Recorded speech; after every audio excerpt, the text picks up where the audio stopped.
mama ngayon, paglulutuan natin ng ulam sila kuya na nagtatrabaho. Ayan, ito yung ating lulutuing ulam. Sinabawang tulingan na maliliit.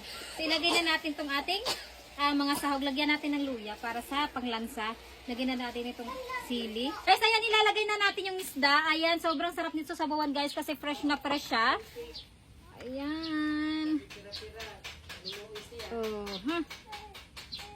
Guys, ayan, lalagyan natin ng bulaklak ng malunggay kasi masarap sa sabaw guys ang bulaklak ng malunggay.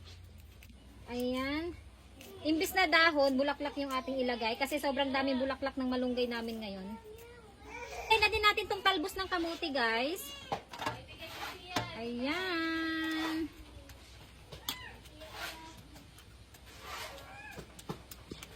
Isa sa paborito ko pag sabaw guys, may kalamansi. So lalagyan natin ng kalamansi. Ayan.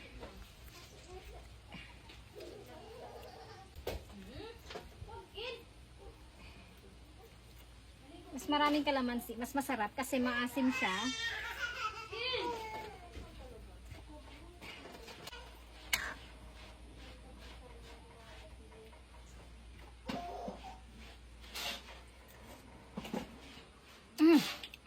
Parang sinigang. Asim.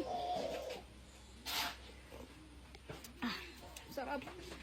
Ayan, luto na to. Kakain na tayo. Guys, ayan, kakain na tayo. Ito na yung ating sinabawan. Grabe, sarap.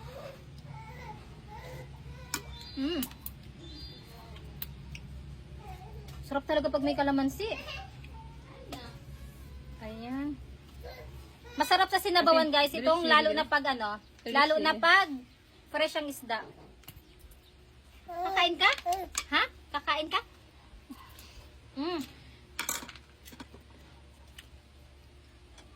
Ano? Kain ko ba? Hi siya, sipon. Lami.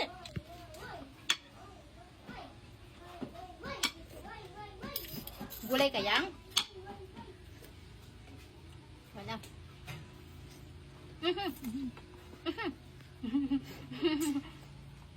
Lami. Buwan mo rin sa buwan mo. Nagkakaon po si siya.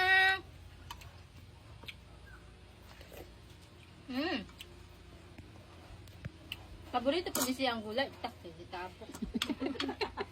Kami siya, damo mo yan, damo. Opo. Sarap.